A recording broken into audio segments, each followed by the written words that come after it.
Sudarshan news देख रहे हैं आप और मैं आपके साथ आशीष प्रमोद गोस्वामी। समय है आपके पसंदीदा कार्यक्रम जनमत का। तो चलिए बिना किसी देरी के खबरों की शुरुआत करते हैं। ऑपरेशन सिंदूर की सैन्य सफलता के बाद भारत अब कूटनीतिक स्तर पर भी पाकिस्तान को घेरने की तैयारियों में जुटा हुआ है।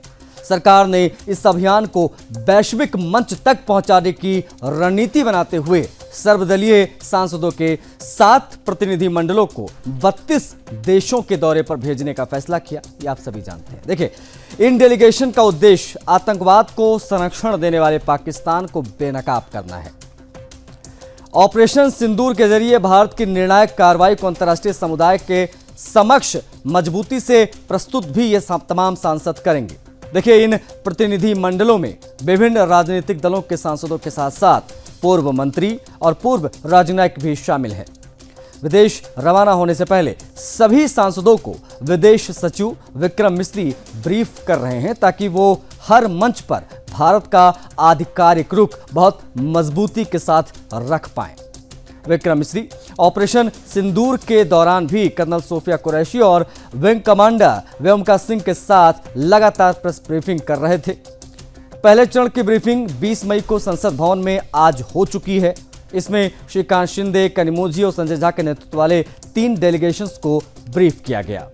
ये टीमें दरअसल कल और 23 मई के बीच अपनी यात्रा प्रारंभ करेंगी और दूसरे चरण की ब्रीफिंग 23 मई को होगी, जिसमें सुप्रिया सुले, वैजयंता पांडा, रविशंकर प्रसाद और शशि थरूर के नेतृत्व वाली 4 डेलीगेशन को विदेश सचिव ब्रीफ करेंगे।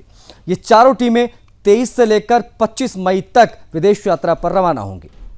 विदेशी सांसदों, नीति निर्माताओं और मीडिया से मुलाकात कर ये प्रतिनिधिमंडल पाकिस्तान के झूठ और दोहरे रवैये को, दोगलेपन को उजागर करेगा। दस्तावेजों और तथ्यों के माध्यम से बताया जाएगा कि कैसे पाकिस्तान आतंकवादियों को पनाह देने और फंडिंग देने वाला एक देश है। आतंक के खिलाफ कार्रवाई का वो सिर्फ दिखावा करता है, हमेशा विक्टिम कार्ड खेलता है। यह कूटनीतिक प्रयास भारत की सॉफ्ट पावर को मजबूत करने के साथ साथ पाकिस्तान को वैश्विक मंच पर बेनकाब करने की दिशा में अहम कड़ी साबित होगा। आपको बता दें कि जो ब्रीफिंग होनी है वो 2 चरणों में हो रही है। ग्राफिक्स के माध्यम से हम आपको भी बता देते हैं कि 2 चरणों में जो ब्रीफिंग होगी वो किस प्रकार से होगी, क्योंकि पहले चरण की जो ब्रीफिंग है वो हो गई है, जिसके बारे में हमने अभी आपको बताया। लेकिन दूसरे चरण की ब्रीफिंग जो है वो 23 मई को होगी। 23 मई को संसद भवन परिसर में ही यह ब्रीफिंग होनी है। विक्रम मिस्री जो है वो ब्रीफिंग लगातार कर रहे हैं, क्योंकि वो लगातार सेना के साथ में प्रेस ब्रीफिंग में मौजूद थे। तो इनको सारी जानकारी है कि किस प्रकार से क्या हुआ, इसलिए ये तमाम जो सांसद जाने वाले हैं उनको ब्रीफ करेंगे। देखिए, 4 डेलीगेशन को ब्रीफ किया जा रहा है। डेलीगेशन लीडर्स सुप्रिया सुले, वैजयंत पांडा, रविशंकर प्रसाद, शशि थरूर, ये विदेश दौरा इनका 23 से 25 मई के बीच में रहने वाला है। अब इस पूरे मामले पर तमाम दलों का क्या कहना है, जो प्रतिनिधिमंडल जा रहा है उस पर विपक्षी दलों का या तमाम दलों का क्या कहना है, वो भी आपको कुछ प्रतिक्रियाओं के तौर पर सुनाएंगे। देखिए, रविशंकर प्रसाद जी जो हमारे तरफ से परसों जा रहे हैं, उनके नेतृत्व से डेलीगेशन पेरिस है, तो उन्होंने कहा कि रफाल हमारे भारतीय और फ्रांस के बीच में जो रिश्ता है उसका एक प्रतीक है। बस यही कहा, उससे ज्यादा कुछ नहीं कहा। सो आपको लगता है कि दिस ऑफ कोर्स एक अच्छा प्लेटफॉर्म था कि फ्रेंच यात्रा से पहले आपकी एक मुलाकात हुई और एक प्रक्रिया शुरू हुई है दुनिया को बताने की हमारी जो चिंता है। वैसे भी आपको शायद पता है कि हम ऐसे विदेशी डेलीगेशंस को कभी कभी स्वागत करते हैं। जब हमारे देश आते हैं तो नेचुरली हमको स्वीकार करके उनसे बात करते हैं। इस बार इनकी ट्रिप पहले भी प्लान कर चुके थे, लेकिन जब ये हुआ वो लोग कैंसिल नहीं किए। वो लोग बोलो नहीं, हम भारत को आएंगे, हम समर्थन दिखाएंगे, ये अच्छा। तो पहलगाम आतंकी हमले के बाद जो भारत ने कार्रवाई की उसका सपोर्ट किया है फ्रेंच सेनेट के। बिल्कुल। 2-3 बात थी इसमें। एक सबसे बड़ी बात थी कि जो पहलगाम में घटना हुआ वो जिस हिसाब से आतंकवादी लोगों ने किया, पूरा का पूरा पाकिस्तान स्पॉन्सर ट्रेनिंग कैंप चलता है उसके द्वारा किया गया। और उसके बाद जो इंडिया ने जो स्टेप्स लिए हैं, जो 9 उनके टेररिस्ट ट्रेनिंग सेंटर थे उसके अभी भेजे जा रहे हैं, उसका फोटोग्राफ्स है और जिसको हिट करके, तो वो चीज बताना। प्लस सबसे बड़ी बात है कि पाकिस्तान का जो स्टेट है और पाकिस्तान की जो आर्मी है, दोनों का इंटेलिजेंस है इसमें। इन टेररिस्ट को ये प्रॉक्सी वार की तरह इंडिया के साथ किया गया है। ये घटना के पीछे भी जाएंगे, ये भी बात है। तो 40 साल से ये इंडिया को कर रहा है। अब जो प्रधानमंत्री जी ने कहा है न्यू नॉर्मल, अब होता है ना, अब बस हो गया। अब जो है इसके बाद हम लोग आपके डिजाइन को समझते हैं, अब अंदर जाकर के हिट करेंगे। अपने सेल्फ डिफेंस में इंडिया ने अब आगे जाकर के ये किया और जो कहा है कि आगे अगर कोई भी एक्टिविटी होगा तो एक्ट ऑफ वॉर माना जाएगा। इन सब चीजों से सेंसिटाइज करना। हमारा दल निकलेगा यूएई और वेस्ट अफ्रीका के लिए।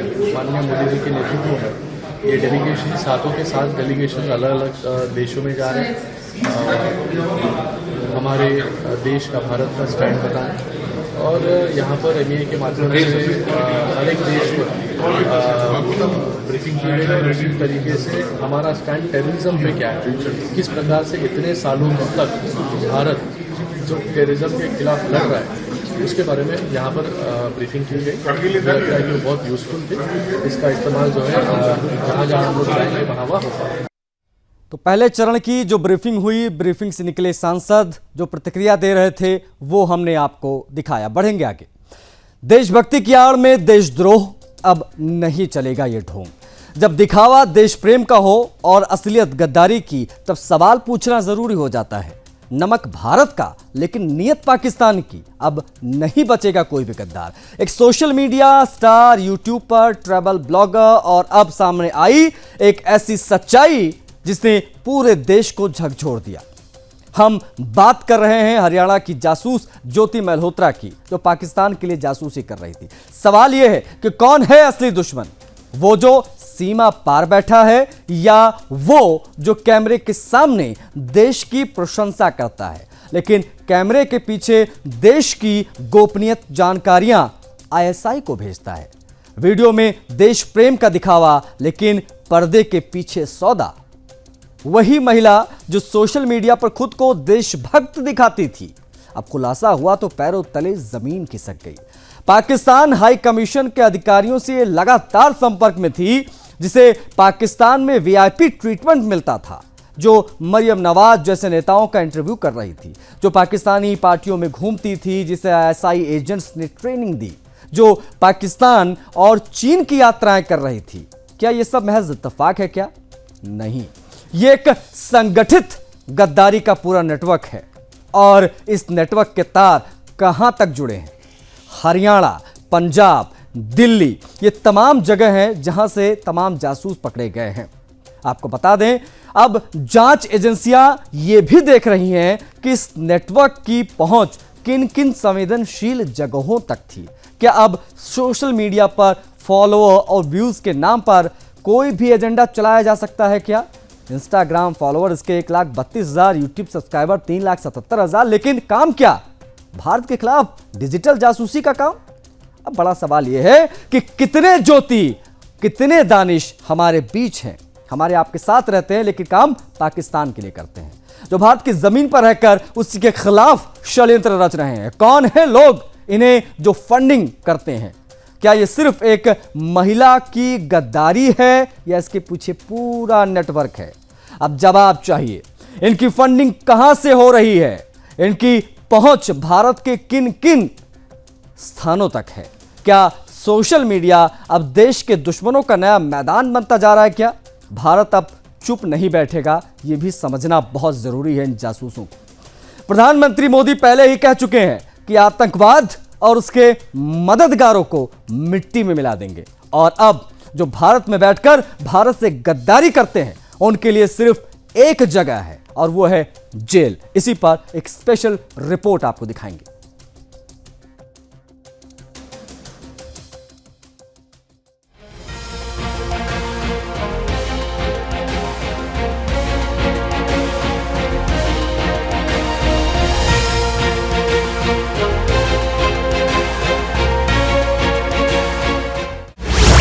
चंद पैसों के लालच में देश से गद्दारी। आईएसआई जासूस निकली हरियाणा की यूट्यूबर। देश से गद्दारी नहीं सहेगा हिंदुस्तान। नमक भारत का, वफादारी पाकिस्तान की। माफ नहीं करेगा भारत, हर गद्दार का होगा हिसाब।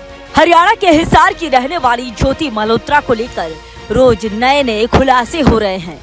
देश के बारे में खुफिया जानकारी पाकिस्तान भेजने के आरोप में गिरफ्तार ज्योति के बारे में एक नया खुलासा हुआ है। बता दें कि ज्योति को आईएसआई और पाकिस्तानी एजेंटों ने उसे वीडियो बनाने की ट्रेनिंग दी थी। जांच में पाया गया कि ज्योति ने संवेदनशील जानकारी साझा की थी और वह पाकिस्तान हाई कमीशन के एक अधिकारी के लगातार संपर्क में थी। लगभग 1 साल पहले ही एक भारतीय व्यक्ति ने ज्योति मल्होत्रा की संदिग्ध हरकतों को लेकर एनआईए को चेतावनी दी थी। ज्योति पर संदिग्ध गतिविधियों को लेकर पहली बार मई 2024 में एक सोशल मीडिया पोस्ट वायरल हुआ था, जिसमें पाकिस्तान से जुड़ाव की आशंका जताई गई थी। ज्योति ने 2023 में पाकिस्तान 2 बार यात्रा की थी, जो जांच के लिए एक महत्वपूर्ण सुराग साबित हुई। अब तक की जांच में पता चला है कि ज्योति ने पहलगाम हमले से पहले वहां का दौरा किया था। ज्योति के मददगार और जासूसी के 7 अन्य आरोपी सलाखों के पीछे हैं। ये तमाम गिरफ्तारियां हरियाणा और पंजाब से हुई हैं। पुलिस के शिकंजे में आईएसआई जासूस ज्योति मल्होत्रा, यामीन मोहम्मद, गजाला, देवेंद्र सिंह ढिल्लों, अरमान, नोमान इलाही, मोहम्मद मुर्तजा अली। मामले में सीएम नायब सिंह सैनी का बयान सामने आया। उन्होंने कहा कि इनके खिलाफ हमारी पुलिस कार्रवाई कर रही है, किसी भी आरोपी को बख्शा नहीं जाएगा। पाकिस्तान ने हमारे पर्यटकों को उन्हीं के परिवारों के सामने मौत की घाट उतार दिया था। पीएम मोदी ने कहा है कि जो आतंकवाद की बची जमीन है उसे मिट्टी में मिला दिया जाएगा और हमारे जाबाज सैनिकों ने आतंकवाद की उस मिट्टी को मात्र 3 घंटे में मिट्टी में मिलाने का काम किया। नहीं, देखिए, जो इस प्रकार के हमारे सामने कोई विषय आते हैं उनके खिलाफ हमारी पुलिस कार्रवाई कर रही है और जो पकड़े गए हैं कि हमारे ही यहाँ देश में रह करके अपने एक ऐसे पड़ोसी देश, क्योंकि भारत की संस्कृति में, हमारे संस्कारों में, हमारे ऋषियों ने, संतों ने, हमारे गुरुओं ने हमें ये शिक्षा दी है कि हम अपने आप को भी और दूसरे को भी हम स्वस्थ और ठीक रखें, ये हमारे संस्कारों में है। परंतु जिस प्रकार का हमारे पड़ोसी देश ने नापाक इरादों से हमारे जो भारत के नागरिक थे, जो परिवार सहित घूमने के लिए जा रहे थे, किस प्रकार से टारगेट तरीके से उनके बच्चों के सामने मौत के घाट उतार दिया। और आदरणीय प्रधानमंत्री जी ने एक शब्द कहा था, उन्होंने ये बात कही थी कि अब समय आ गया है कि जो आतंकवाद की बची कुची जमीन है उसको मिट्टी में मिलाने का। और हमारे जांबाज सैनिकों ने उस आतंकवाद की मिट्टी को मात्र 3 घंटे में मिट्टी में मिलाने का काम किया है। सवाल यह है कि एक मामूली सी यूट्यूबर ज्योति मल्होत्रा मरियम नवाज शरीफ से मिलती है और उनका इंटरव्यू भी लेती है। पाकिस्तान में ज्योति को वीआईपी ट्रीटमेंट मिल रहा था। ज्योति मल्होत्रा से जुड़ा एक और वीडियो सामने आने के बाद से ही जांच एजेंसियों का उस पर शक और गहराता जा रहा है। पहलगाम में आतंकी हमले के बाद जो युवक दिल्ली में पाकिस्तान एम्बेसी में केक लेकर पहुंचा था, उसी युवक के साथ ज्योति पाकिस्तान की एक पार्टी में मिलती दिख रही है। इसका वीडियो ज्योति ने अपने यूट्यूब चैनल पर पहलगाम हमले से 1 महीने पहले अपलोड किया था। यह व्यक्ति पाकिस्तान उच्चायोग में कार्यरत दानिश का साथी है। जब इस व्यक्ति से दूतावास के बाहर खड़े मीडिया के लोगों ने केक के बारे में पूछा, लेकिन वह कुछ नहीं बोला। उससे पूछा गया कि केक क्यों लाए हो, तो उसने कोई जवाब नहीं दिया। कौन है और किसके लिए केक लेकर जा रहे हो? दूतावास के अंदर क्या कोई पार्टी चल रही है? इनमें से किसी सवाल का उस शख्स ने कोई जवाब नहीं दिया और दूतावास के अंदर चला गया। ज्योति मल्होत्रा 3 बार पाकिस्तान, 1 बार चीन गई। साथ ही यूएई, बांग्लादेश, भूटान और थाईलैंड की यात्रा भी कर चुकी है। छापेमारी के दौरान ज्योति का लैपटॉप और मोबाइल जब्त किया गया था। पारंपरिक जांच में इन डिवाइसों से यह संकेत मिले हैं कि वह पाकिस्तान को गोपनीय जानकारियां भेज रही थी। पाकिस्तान के लिए जासूसी के आरोप में गिरफ्तार ज्योति मल्होत्रा अयोध्या भी आई थी। रामलला के दर्शन मार्ग से जय श्री राम कहते हुए उसका एक वीडियो तेजी से वायरल हो रहा है। 32 सेकंड में वीडियो में वह प्रभु रामलला की धरती को पावन बता रही है। उसने माथे पर जय श्री राम का टीका भी लगा रखा है। वह जहां खड़ी है वह स्थान पीसीएफ सेंटर के पास है। वीडियो में ज्योति के पीछे अमावा मंदिर का शिखर कलश दिख रहा है, जो कि प्रभु रामलला जी के दर्शन मार्ग से सटा हुआ है। अब ज्योति अयोध्या कब आई, उसके साथ कितने लोग आए, कहां कहां घूमे और अयोध्या में कहां पर रही और किस किस से संपर्क किया, इन बिंदुओं को तलाशा जा रहा है। कौन है Jyoti Malhotra? Social media influencer, Instagram पर 1,32,000 फॉलोवर, यूट्यूब पर 3,77,000 follower, travel with Jo channel चलाती है। पाकिस्तान जाकर बनाया था ट्रैवल व्लॉग। हरियाणा के हिसार की रहने वाली, कुरुक्षेत्र यूनिवर्सिटी से पढ़ाई की। पुलिस के हत्थे चढ़े सभी गद्दारों का अब हिसाब होगा। एक एक करके देश के गद्दारों की कुंडली खुलेगी। अपने ही देश में रहकर चंद पैसों के लालच में देश के साथ इन गद्दारों को कड़ी सजा मिलनी चाहिए। देश के दुश्मनों को माफ नहीं किया जाएगा। जो इस देश से गद्दारी करेगा उसकी जगह जेल में होगी। Bureau report, Sudarshan news.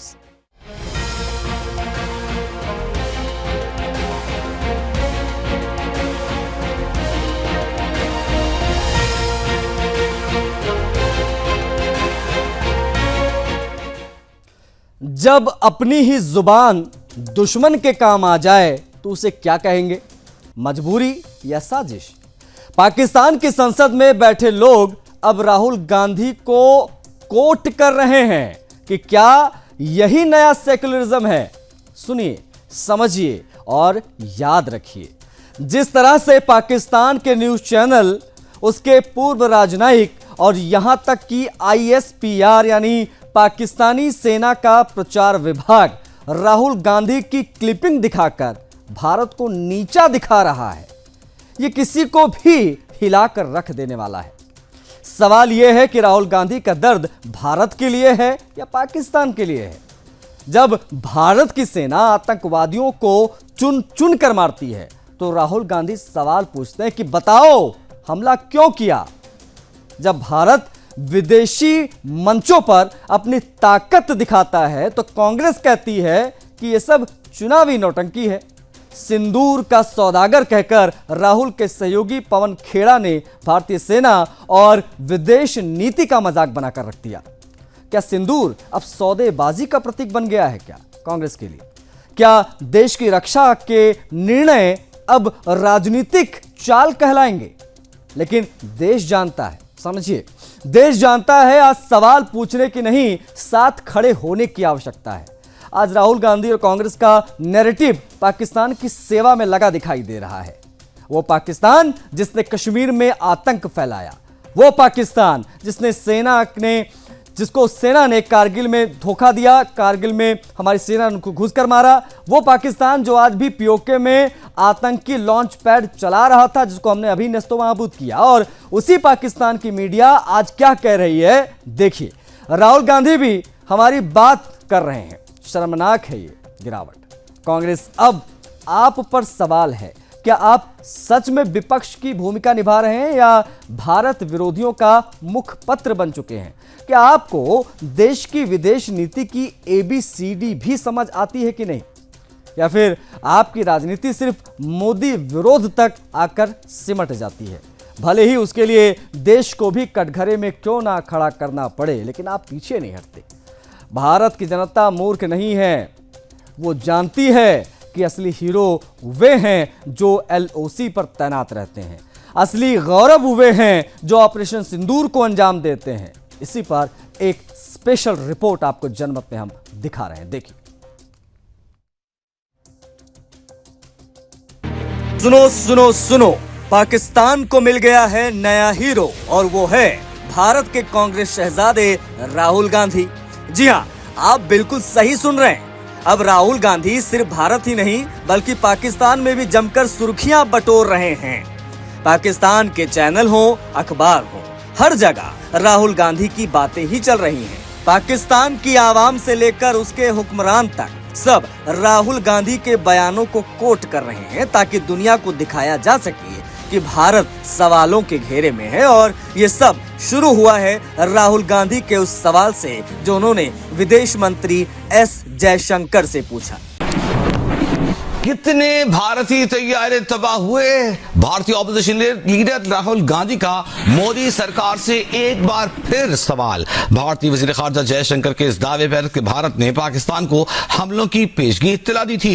Rahul Gandhi बोले, जयशंकर की खामोशी सिर्फ मानी खेज नहीं बल्कि तबाह कुन है। जयशंकर के बयान की वीडियो दोबारा पोस्ट करते हुए राहुल गांधी ने कहा वो फिर सवाल करेंगे कि पाकिस्तान को ऑपरेशन का पता न होने की वजह से भारत ने कितने तैयारों का नुकसान उठाया।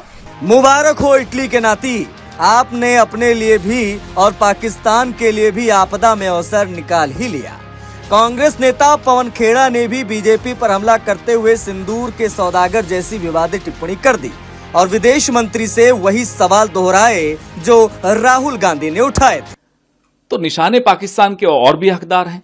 लाल कृष्ण आडवाणी जी जो मजार पे जिन्ना के गए और कहा कि ये तो सबसे बड़े सेक्युलर आदमी यही है पूरे विश्व में। निशाने पाकिस्तान एक और आदमी को मिलना चाहिए जो बिना बुलाए बिरयानी खाने चले गए मियां नवाज शरीफ के यहाँ, उनको भी मिलना चाहिए। हो सकता है मिल जाए, हमें तो लगता है मिलेगा। कांग्रेस के इन गैर जिम्मेदार बयानों से पार्टी को देश भर में आलोचना का सामना करना पड़ रहा है। बीजेपी के आईटी सेल प्रमुख अमित मालवीय ने राहुल गांधी और पाकिस्तानी सेना प्रमुख की आधी फोटो जोड़ दी और ट्वीट करते हुए साफ साफ कहा कि राहुल गांधी पाकिस्तान की भाषा बोल रहे हैं।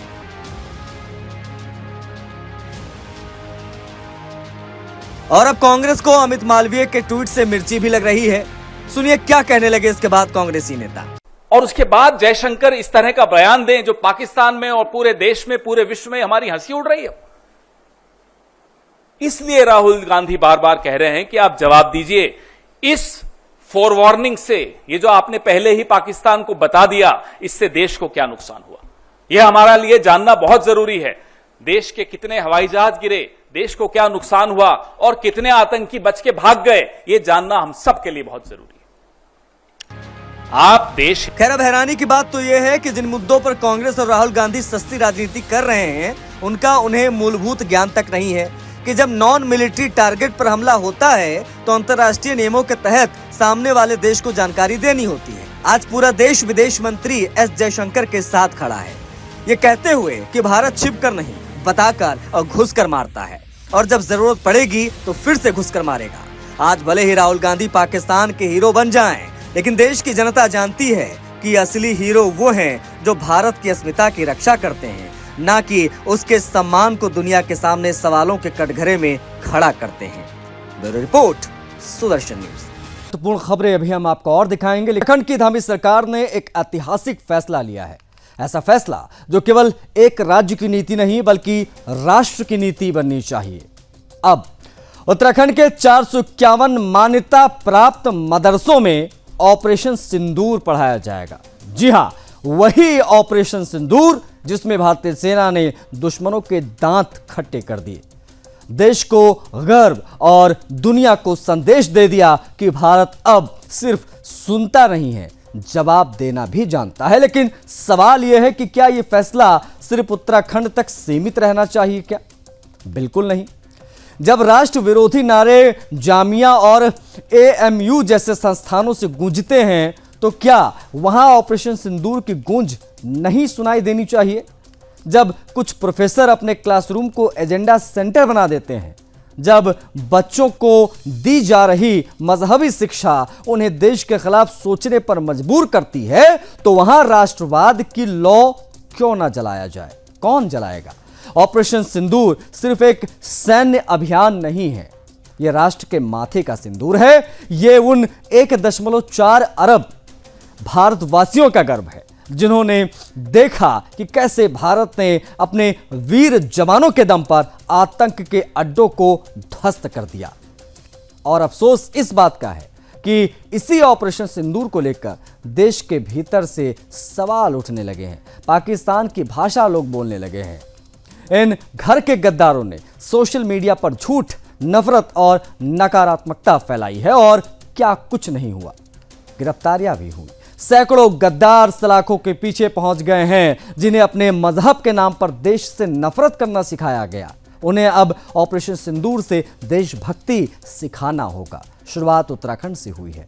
शिक्षा अगर राष्ट्र निर्माण का औजार है तो राष्ट्र विरोधी सोच की जड़ से इसे मिटाना भी जरूरी है। धामी सरकार ने जो शुरुआत की है, जो पहल की है, वो पूरे देश में लागू होनी चाहिए। हर मदरसे में, हर स्कूल में, हर विश्वविद्यालय में ऑपरेशन सिंदूर पढ़ाया जाना बहुत आवश्यक है। नक्सल प्रभावित इलाकों से लेकर कट्टरपंथी सोच से ग्रसित जिलों तक राष्ट्रवादी पाठ्यक्रम लागू हो। अब समय आ गया है कि अभिव्यक्ति की आजादी की आड़ में देश के खिलाफ साजिश करने वालों की पहचान हो और शिक्षा को हथियार नहीं, राष्ट्र का आधार बनाया जाए। आज भारत 2 नहीं 2.5 मोर्चों पर लड़ रहा है, बाहरी दुश्मनों से, आंतरिक गद्दारों से और वैचारिक आतंकवाद से। इस 2.5 मोर्चे की लड़ाई में कलम भी बंदूक से कम नहीं होनी चाहिए। मदरसे हों या विश्वविद्यालय, अब वहां से आईएसआई एजेंट नहीं, भारतीय सेना के समर्थक निकलने चाहिए और अब वहां राष्ट्रद्रोही नहीं, भारत माता की जय बोलने वाले निकलने चाहिए। यही होगा नया भारत। राष्ट्रभक्ति से सराबोर और हर घर से निकलेंगे ऑपरेशन सिंदूर के सिपाही। इसी पर एक खास रिपोर्ट। उत्तराखंड में भारतीय सेना के शौर्य को लेकर धामी सरकार ने बहुत बड़ा फैसला लिया है, जिसके तहत अब राज्य के सभी मान्यता प्राप्त मदरसों के पाठ्यक्रम में ऑपरेशन सिंदूर को शामिल किया जाएगा। नए पाठ्यक्रम में ऑपरेशन सिंदूर पर एक पूरा अध्याय जोड़ा जाएगा, जिसमें भारतीय सेना की वीरता और देश के प्रति समर्पण की प्रेरणादायक कहानी होगी। उत्तराखंड के 471 पंजीकृत मदरसों में वर्तमान में 50,000 से अधिक छात्र पढ़ाई कर रहे हैं, जो अब इस नए पहल के अंतर्गत देशभक्ति से ओतप्रोत इतिहास से जुड़ेंगे। सरकार का यह कदम राष्ट्रवाद और सैन्य गौरव को शिक्षा से जोड़ने की दिशा में एक महत्वपूर्ण प्रयास है, लेकिन धामी सरकार का यह प्रयास केवल उत्तराखंड और मदरसों तक सीमित नहीं होनी चाहिए। ऑपरेशन सिंदूर की वीरगाथा देश के प्रत्येक राज्य के शैक्षणिक संस्थानों में अनिवार्य होनी चाहिए। विशेष रूप से जामिया और एएमयू जैसे उन संस्थानों के पाठ्यक्रम में ऑपरेशन सिंदूर को तो जोड़ा ही जाना चाहिए, जहां आए दिन राष्ट्र विरोधी सुगबुगाहट देखने को मिलती रहती है। अगर यहां ऑपरेशन सिंदूर जैसे राष्ट्र गौरव की शिक्षा दी जाएगी तो यहां से आईएसआई एजेंट नहीं बल्कि देशभक्त निकलेंगे।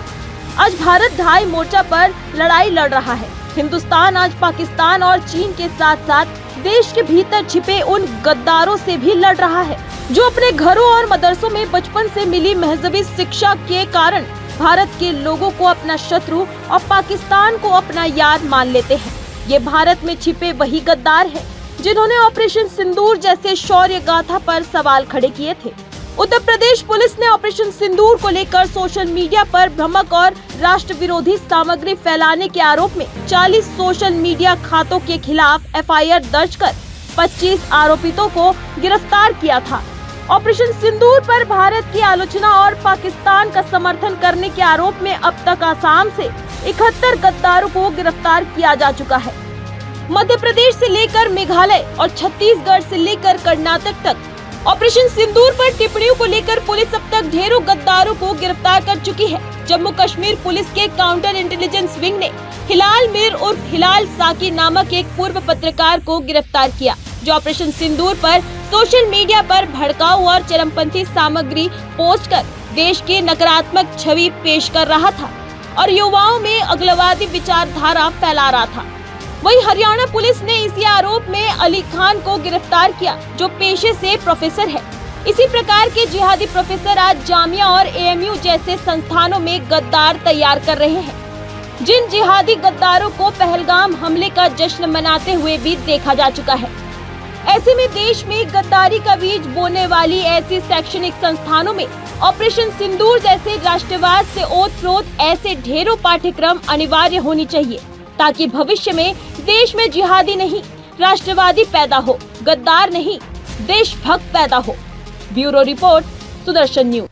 देखिए, पाकिस्तान की निरंतर कुटिल नीतियां और आतंकवाद को बढ़ावा देने के कारण अब उसे अंतर्राष्ट्रीय स्तर पर भी गंभीर मुसीबतों का सामना करना पड़ रहा है। पिछले कुछ वर्षों में पाकिस्तान ने अपने पड़ोसी देशों के साथ रिश्तों को लगातार बिगाड़ा है और आतंकवादियों के समर्थन को बढ़ावा दिया है, जिसके कारण उसे वैश्विक समुदाय की आलोचना का सामना करना पड़ता है। भारत की ऑपरेशन सिंदूर जैसी कठोर सैन्य कार्रवाइयों ने पाकिस्तान के नापाक हरकतों के खिलाफ एक कड़ा संदेश दिया है, जिससे उसे न सिर्फ क्षेत्रीय स्तर पर बल्कि इंटरनेशनल लेवल पर यानी अंतर्राष्ट्रीय स्तर पर भी एक शर्मनाक स्थिति का सामना करना पड़ा है। अब पाकिस्तान की स्थिति और भी बदतर हो गई है, क्योंकि अंतर्राष्ट्रीय मुद्रा कोष यानी IMF ने पाकिस्तान को आर्थिक सहायता देने से पहले कड़े प्रतिबंध लगाए हैं।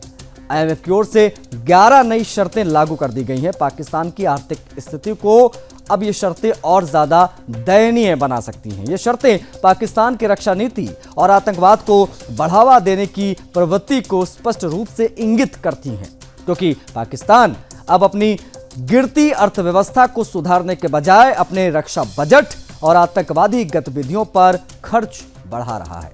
यह न सिर्फ पाकिस्तान के लिए आत्मघाती साबित हो रहा है, बल्कि पूरे विश्व के लिए भी एक चिंता का विषय है। IMF की कड़ी शर्तें और भारत की सख्ती ने पाकिस्तान की वास्तविक स्थिति को दुनिया के सामने ला दिया। अब पाकिस्तान अपनी आतंकवादी गतिविधियों और कुटिल रणनीतियों के परिणाम भुगतने के लिए मजबूर है। इसकी फजीहत अब केवल क्षेत्रीय स्तर पर नहीं बल्कि पूरी दुनिया में हो रही है। रिपोर्ट इसी पर।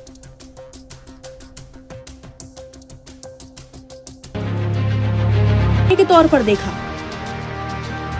लेकिन अब IMF ने पाकिस्तान के लिए कुल शर्तों की संख्या 50 तक बढ़ा दी है, जिनमें से 11 नई शर्तें हाल ही में लगाई गई हैं। इनमें 17.6 ट्रिलियन पाकिस्तानी रुपए के संघीय बजट को संसद की मंजूरी दिलाना, बिजली बिलों पर भारी सरचार्ज लगाना और आयात नियमों को कड़ा करना शामिल है। वर्तमान में पाकिस्तान केवल 3 साल पुरानी कारों की आयात की ही अनुमति देता है, जिसे अब 5 साल तक बढ़ाने को कहा गया है।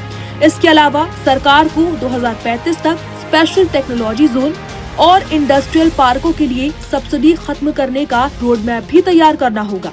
IMF ने ये चेतावनी भी दी है कि भारत पाकिस्तान के बीच तनाव जारी रहने पर पाकिस्तान की आर्थिक स्थिरता और सुधारों पर गंभीर खतरा होगा। इस चेतावनी का सीधा संबंध भारत पाकिस्तान के ऑपरेशन सिंदूर से है। ये सब मिलाकर पाकिस्तान की आर्थिक और राजनीतिक हालत की असल तस्वीर है। एक देश जिसे न केवल आतंकवाद के कारण वैश्विक स्तर पर घेरा गया है, बल्कि उसकी अर्थव्यवस्था भी गहरे संकट में है। भारत की सैन्य कार्रवाई के बाद IMF की कड़ी शर्तें और आर्थिक दबाव ने पाकिस्तान की मजबूती को पूरी तरीके से कमजोर कर दिया है। आर्थिक सुधारों की जगह पाकिस्तान लगातार अपने रक्षा बजट और आतंकी गतिविधियों पर खर्च। चलिए इस रिपोर्ट के साथ जनमत में आज के लिए बस इतना ही। मुझे आज्ञा दीजिए। जय हिंद।